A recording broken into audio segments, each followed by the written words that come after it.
이 내용은 검찰청에서 고소 및 고발 사건을 직접 수사하는 부서인 조사과 및 조사부, 항고 사건을 담당하는 고등검찰청, 특수수사를 하는 수사과, 공안부, 대검찰청 중앙수사부 등에서 32년 동안 검찰 수사관 생활을 한 경험이 있는 법무사가 만든 내용입니다. 고소장에는 고소인, 피고소인, 고소 취지, 범죄 사실, 고소 이유 등을 기재하여야 하며 범죄 사실을 입증할 수 있는 증거가 첨부되어야 합니다.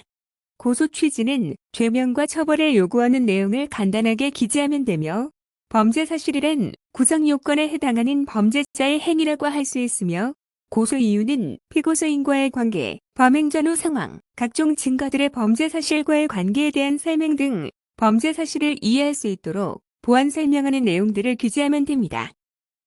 공갈죄 고소장을 작성하기 위하여는 공갈죄의 구성 요건을 알아야 하는데 형법에서는 공갈죄에 대하여 사람을 공갈하여 재물의 교부를 받거나 재산상의 이익을 취득하거나 제3자로 하여금 재물의 교부를 받게 하거나 재산상의 이익을 취득하게 한 행위로 규정하고 있는데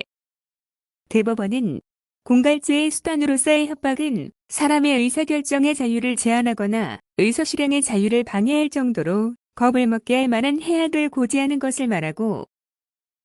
여기에서 고지된 해악의 실현은 반드시 그 자체가 위법한 것임을 요하지 않으며 해악의 고지가 권리 실현의 수단으로 사용된 경우라고 하여도 그것이 권리 행사를 빙자하여 협박을 수단으로 상대방을 겁을 먹게 하였고 그 권리 실행의 수단 방법이 사회풍염상 허용되는 정도나 범위를 넘는다면 공갈죄가 성립하고 또한 그 해악 고지의 수단 방법은 명시적이거나 직접적이 아니더라도 묵시적으로 피공갈자 이외의 제3자를 통해서 간접적으로 할 수도 있는 것이나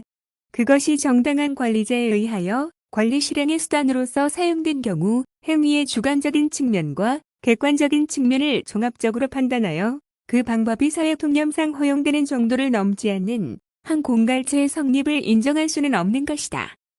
해악의 고지는 반드시 명시의 방법에 의할 것을 요하지 아니하며 언어나 거동에 의하여 상대방으로 하여금 어떠한 해악에 이르게 할 것이라는 인식을 갖게 하는 것이 만족한 것이고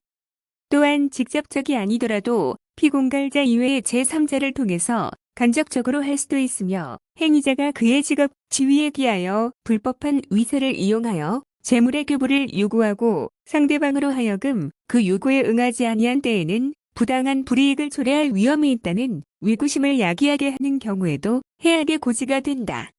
재산상 이익의 취득으로 인한 공갈죄가 성립하려면 폭행 또는 협박과 같은 공갈행위로 인하여 피공갈자가 재산상 이익을 공여하는 처분행위가 있어야 한다. 물론 그러한 처분행위는 반드시 자기에 한하지 아니하고 부자기로도 족하여서 피공갈자가 왜 포심을 일으켜 묵인하고 있는 동안에 공갈자가 직접 재산상의 이익을 탈취한 경우에도 공갈죄가 성립할 수 있다. 라고 판결하고 있습니다.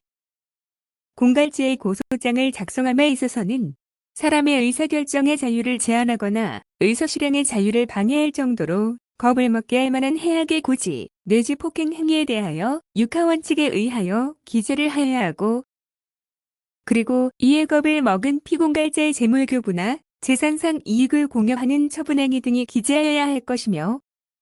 범죄 사실에 대한 부연 설명으로 고소 이유를 기재하고 범죄 사실을 입증할 수 있는 증거 등이 첨부되어야 할 것입니다. 이 내용이 유익하다고 생각되시면 다른 사람도 볼 수 있게 구독, 좋아요 클릭해 주시면 감사하겠습니다.